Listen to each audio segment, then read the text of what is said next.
In a village called Edede, there were so many beautiful women. The village was known for its beautiful women who were very strong and could have many children.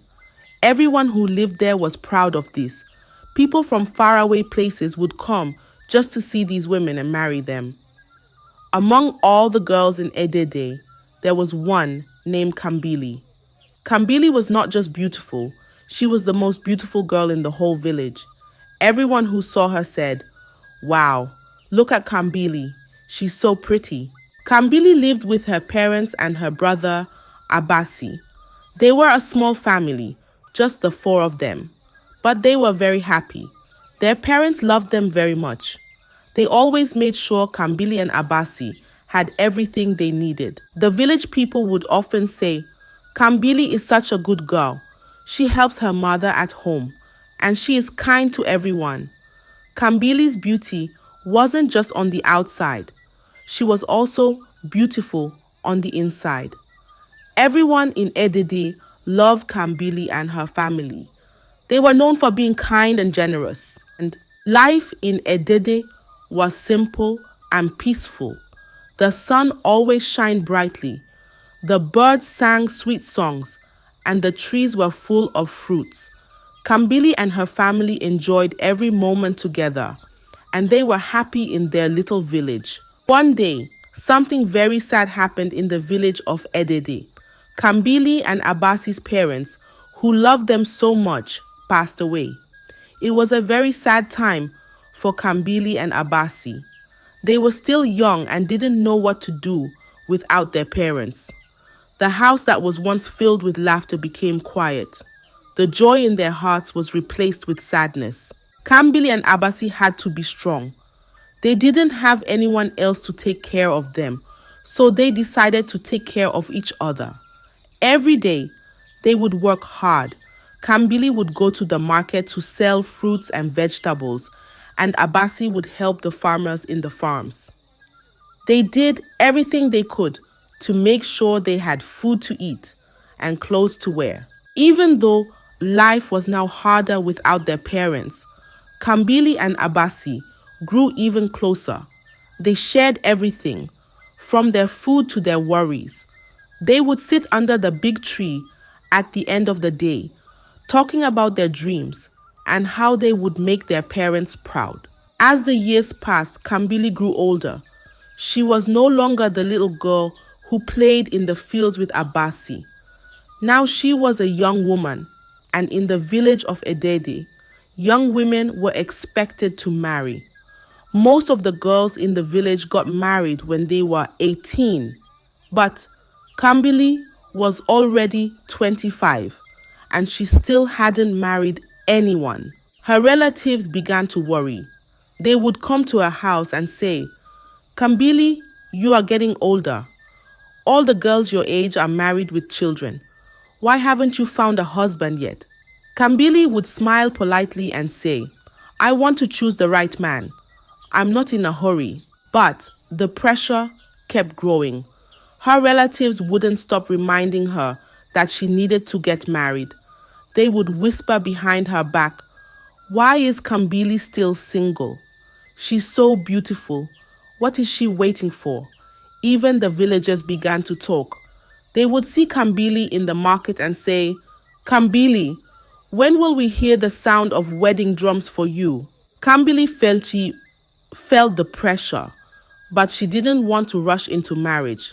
She wanted to make sure she married the right man, someone who would love and respect her. She had been seeing a man named Dele for a while. He was kind and hardworking, and Kambili liked him, but she hadn't decided if he was the one. One day, after another visit from her concerned relatives, Kambili sat down and thought long and hard. She didn't want to be the last unmarried woman in the village. She didn't want people to keep talking behind her back. So she made a decision. Kambili went to Dele and said, "Dele, I think it's time for us to get married." Dele smiled and was very happy. He had been waiting for Kambili to say those words. "I will make you happy, Kambili," he promised. And so The preparations for the wedding began. The whole village was excited because Kambili, the most beautiful girl in Edede, was finally getting married. The drums would soon beat and the songs would soon fill the air. Kambili was about to take the next big step in her life, hoping she had made the right choice. Kambili and Dile's wedding was the biggest the village of Edede had seen in a long time. The drums beat loudly, the songs were sweet, and everyone danced with joy. The whole village came to celebrate Kambili's big day. People whispered, "Kambili is finally getting married." It was a day full of happiness and excitement. After the wedding, Kambili moved in with Dele and his family. She was determined to be the best wife she could be. Every morning, Kambili woke up early to fetch water and prepare food for the family. She cleaned the house until it sparkled and helped Dele's mother with anything she needed. Dele's family was pleased with Kambili. Dele's mother would say, "Kambili, you are such a good wife. We are lucky to have you." And Kambili would smile, feeling proud of herself. But as time passed, something began to worry Dele's mother. 2 years had gone by since the wedding, and Kambili still hadn't had a child. In Edede, children were very important, and a wife was expected to have them soon after marriage. Dele's mother started to worry and wonder why Kambili hadn't become pregnant. One day, Dele's mother asked Kambili, "Kambili, is everything okay? It's been 2 years and there's still no child. What's wrong?" Kambili felt sad and unsure. She didn't know why she hadn't gotten pregnant. She wanted a child as much as Dele's mother did, but nothing seemed to be happening. "I don't know, Mama," Kambili replied quietly. "We are trying, but nothing is happening." Dele's mother frowned and thought deeply. She loved Kambili, but she was worried about the future. She wanted grandchildren to carry on the family name. Every time she looked at Kambili, she would sigh and shake her head, wondering what the problem could be. Kambili noticed that Dele's mother was becoming more distant and worried. The house that was once filled with laughter and joy was now quiet with concern.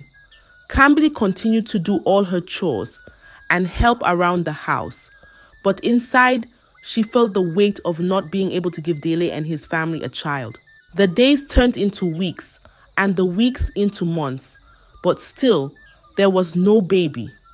Kambili began to worry too. She prayed every night, hoping for a miracle, but deep down, she feared what might happen if she couldn't have a child. As the months passed and still no child came, Dele's mother grew more anxious. She couldn't wait any longer. She needed to know if the problem was with Kambili or Dele.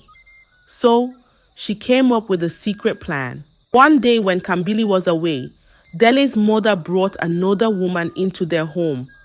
This woman was young and beautiful, and Dele's mother had chosen her because she was sure she could have a child. She spoke to Dele privately and said, "My son, I want you to be with this woman just for a little while. We need to know if you can father a child." Dele was surprised and didn't know what to say, but he trusted his mother. Reluctantly, he agreed to her plan. A few weeks later, the woman came back with news. She was pregnant. Dele was shocked, and his mother was overjoyed. It was clear now that Dele was not the problem. When Kambili returned home, she could feel that something had changed. The air was heavy with tension. Dele's mother called her aside and said, "Kambili, it's time for you to leave. You cannot have a child, and that means you cannot stay here as my son's wife. There's no place in this house for a woman who cannot give us children."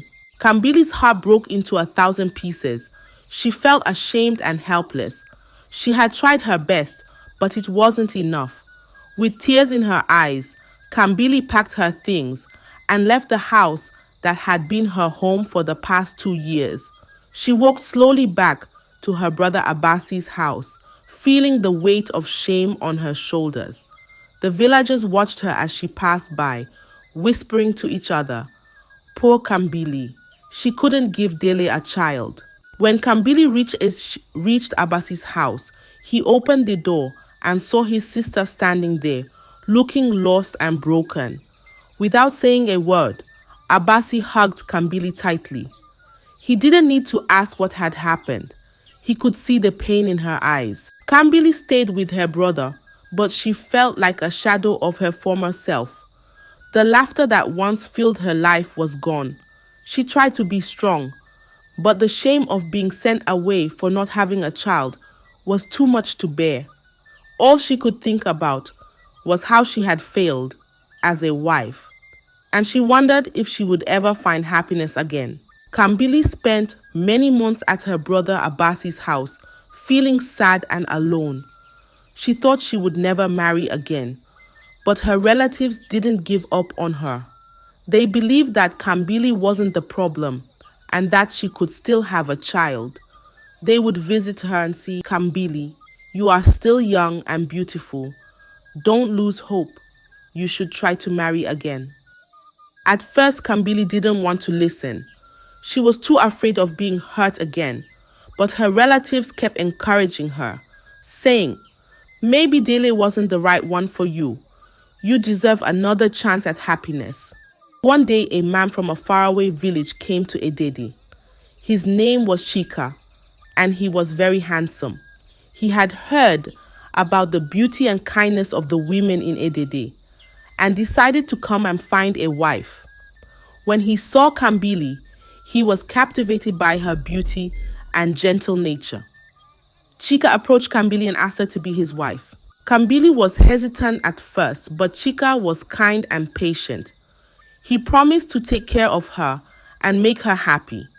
After much thought, and with the support of her relatives, Kambili agreed to marry Chika. They had a simple but joyful wedding, and Kambili moved to Chika's village, hoping for a fresh start.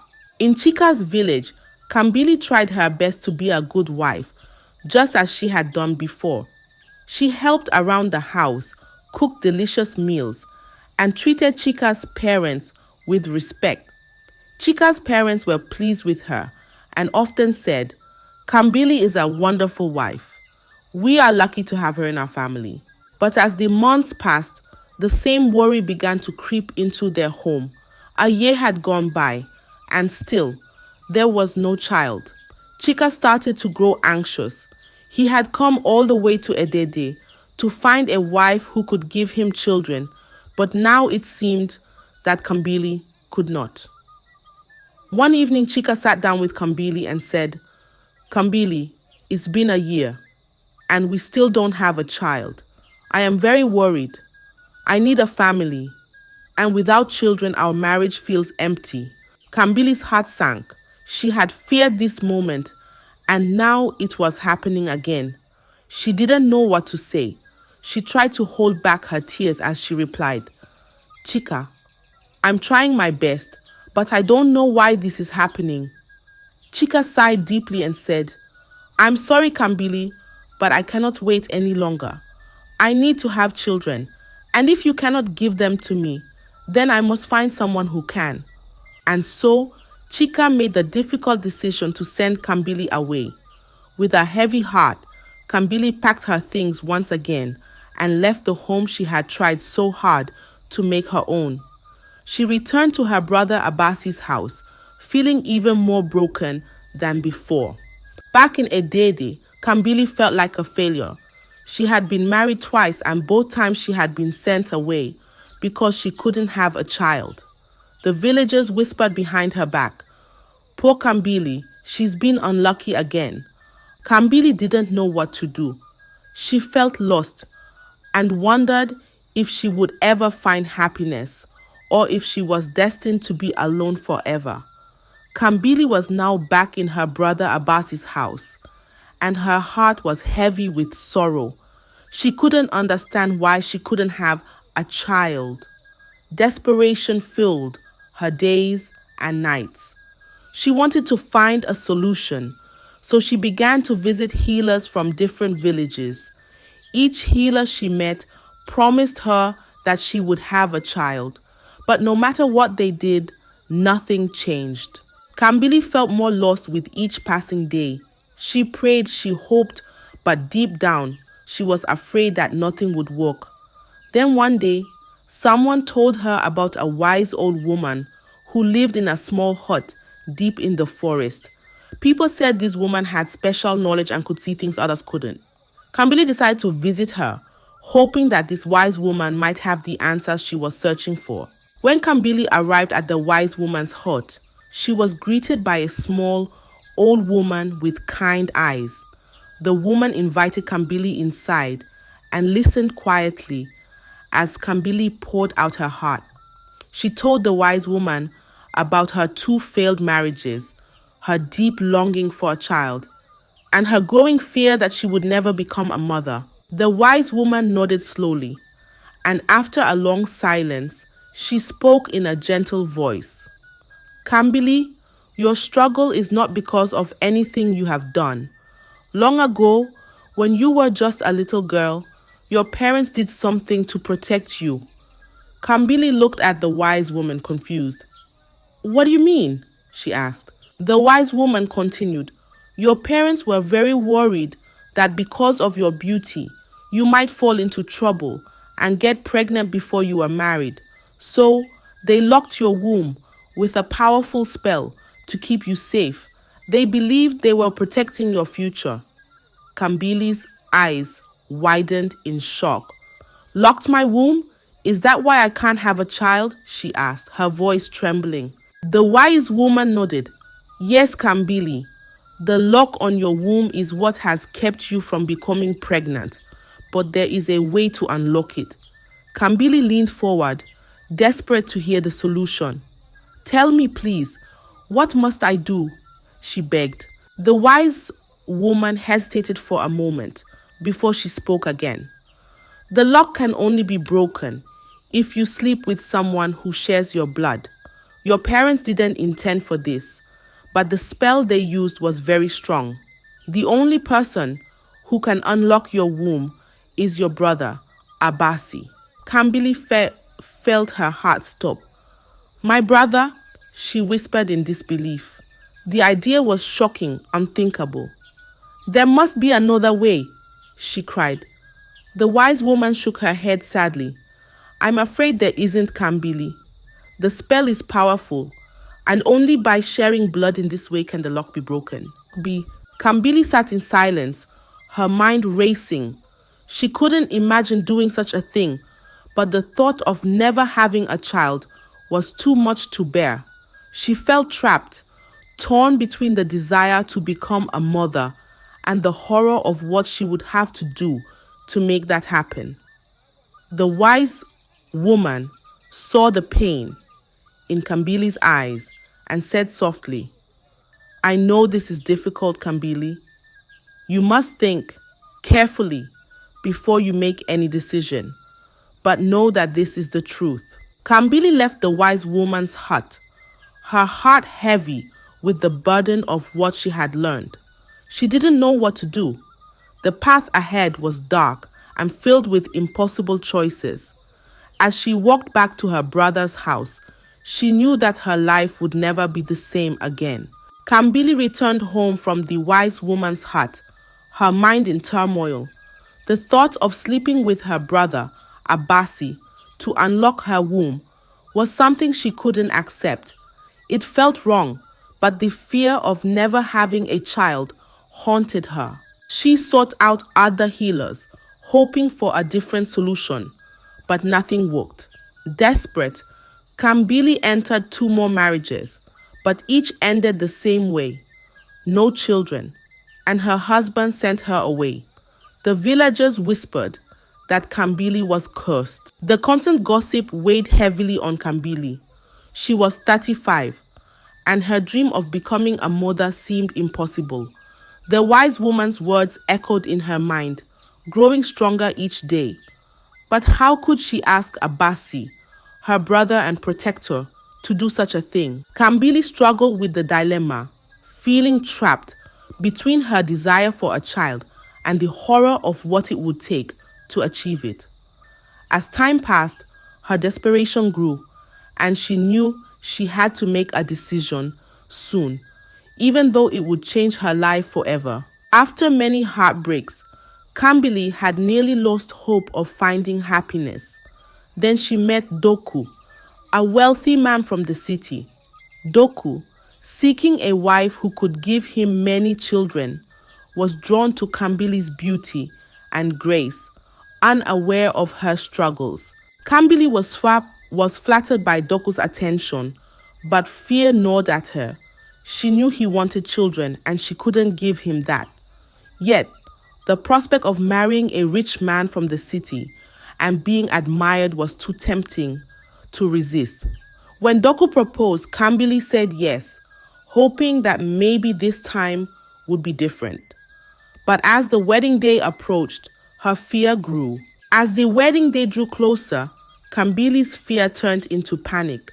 She knew that once they were married, it wouldn't be long before Doku realized the truth.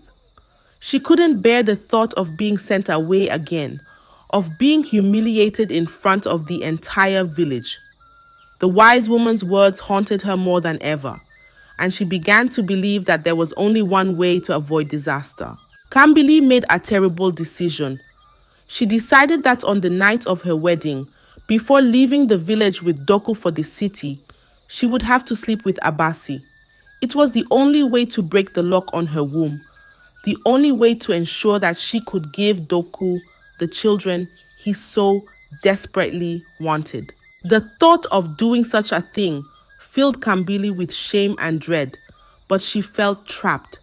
"I don't want to do this," she whispered to herself over and over again. "But I have no choice. I must have a child, or I will lose everything." On the day of the wedding, the village of Edede was filled with joy. It was the biggest celebration they had seen in years. People from all around came to witness the union of Kambili and Doku. The music played, the dancers danced, and the air was filled with the sweet scent of flowers. But Kambili could barely enjoy the festivities. Her mind was consumed with fear and guilt. She knew that as soon as the celebrations were over, she would have to go through with her plan. She would have to find a way to be alone with Abasi, to convince him to do the unthinkable. As the sun began to set and the wedding day came to an end, Kambili made an excuse to leave the celebration early. She told everyone that she had forgotten something important at Abasi's house and needed to go back quickly. No one suspected anything, and they let her go without question. Kambili's heart pounded in her chest as she made her way to Abasi's house.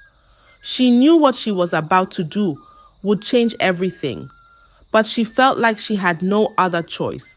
She was caught between her fear of losing Doku and the horror of what she was about to ask her brother to do. The night was dark as Kambili approached Abasi's house, her heart heavy with fear and shame. She knew she had no other choice. She had to go through with her plan. Her hands shook as she opened the door, and inside, Abasi was surprised to see her. "What are you doing here, Kambili?" Abasi asked, smiling. "Shouldn't you be with Doku?"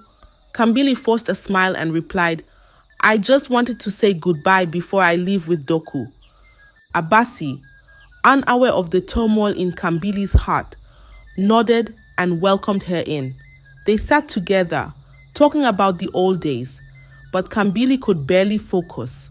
Her mind was racing, and the guilt was eating away at her.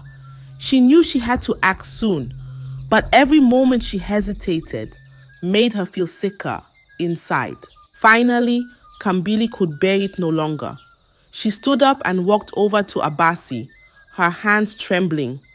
"Abasi," she whispered, "I need your help," in a way that I can't explain.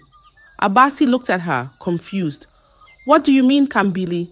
What's wrong?" With tears in her eyes, Kambili began to tell him about the wise woman's words.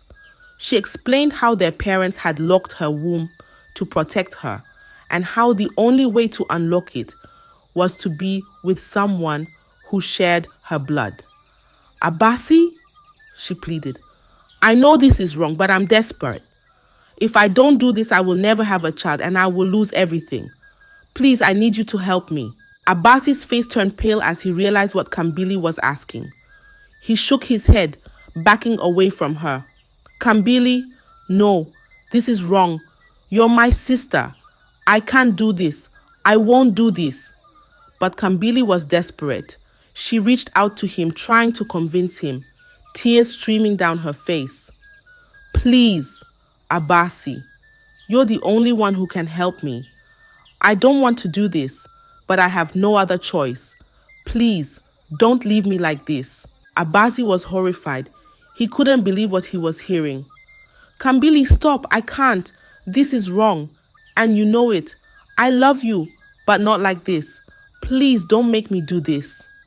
Just then, the door to the room opened and Abasi's wife walked in. She froze in shock, seeing Kambili clinging to her husband, her dress disheveled and her face full of desperation. What is going on here? She cried, her voice trembling with anger and confusion. Abasi quickly pulled away from Kambili, trying to explain. It's not what it looks like. Kambili, she needs help, but not like this. But Abasi's wife was already running out of the house, shouting for the villagers. Come quickly. Something terrible is happening. Come and see. Within moments, the entire village was awake, gathering outside Abasi's house. The air was filled with whispers and shocked gasps as people tried to understand what was going on. The village elders arrived, demanding to know the truth. Kambili, realizing that there was no way to hide what had happened, fell to her knees and began to weep. I'm sorry, she cried. I'm so sorry. I didn't want this, but I didn't know what else to do. Through her tears, Kambili confessed everything. She told them about the wise woman's words, about how her parents had locked her womb to protect her, and about the terrible advice that led her to believe that only by being with her brother could she break the curse. She admitted that she had lied to Doku, pretending she could give him children, even though she knew the truth. The villagers listened in stunned silence, their faces filled with pity, anger, and sorrow. They couldn't believe what they were hearing. Some of them whispered to each other, how could this happen? Poor Kambili, driven to such desperation. The elders, after hearing Kambili's confession, turned to Doku, who stood among the crowd, his face pale and his eyes wide with shock. They asked him what he wanted to do, now that he knew the truth. Doku was silent for a long time, his heart heavy with betrayal and disappointment. He had loved Kambili, or at least the person he thought she was. Now, everything was ruined. He didn't know if he could ever forgive her, but he also couldn't ignore the deep sadness in her eyes. After what felt like an eternity, Doku finally spoke, his voice low and filled with pain. If Kambili believes this is the only way to break the curse, then I will not stand in the way. But this is not how I imagined our life together. I don't know if I can ever look at her the same way again. The elders nodded, understanding the difficulty of the situation. They decided that if Abasi agreed, the curse could be broken that night. But they also knew that Kambili's actions had already caused a deep wound in the village, one that would take a long time to heal. Abasi, his heart torn apart by what had happened, looked at Kambili with tears in his eyes. He loved his sister, but he never imagined their bond would be tested in such a terrible way. After a long moment, he finally agreed, though it broke his heart to do so. That night, before Kambili left for the city with Doku, she and Abasi did what was necessary to break the curse. It was a night filled with sorrow and shame, and though the curse was lifted, the memory of that night would haunt them both forever. When it was over, Abasi left the hut, unable to bear the weight of what had happened. The next morning, he packed his belongings and, with his wife by his side, left the village of Edede, never to return. Kambili too, now free from the curse, left with Doku for the city. But she carried with her the memory of that night and the heavy price she had paid to fulfill her deepest wish. Soon after Kambili and Doku moved to the city, Kambili discovered she was pregnant, and the news brought joy and relief. She gave birth to a beautiful baby girl, Abike, named in honor of her brother Abasi. Though Abike was Abasi's child, Doku accepted her as his own, and their family grew with the birth of twins, a boy and a girl. Kambili and Doku built a happy life, filled with love and laughter. They became known for their kindness, and their home was always welcoming. The villagers of Edede were glad to hear that Kambili had finally found peace. Abasi was now settled in a distant village where no one knew their story. Though he never returned, Abasi found some peace in his new life, carrying the memory of his sister close to his heart. Kambili, though missing her brother, understood why he left. She made sure her children knew the depth of Abasi's love and the sacrifice he made. In the end, Kambili and Doku lived happily, surrounded by their children, while Abasi, far away, found solace in his quiet life, knowing he had played a part in Kambili's happiness. I hope you enjoyed the tale.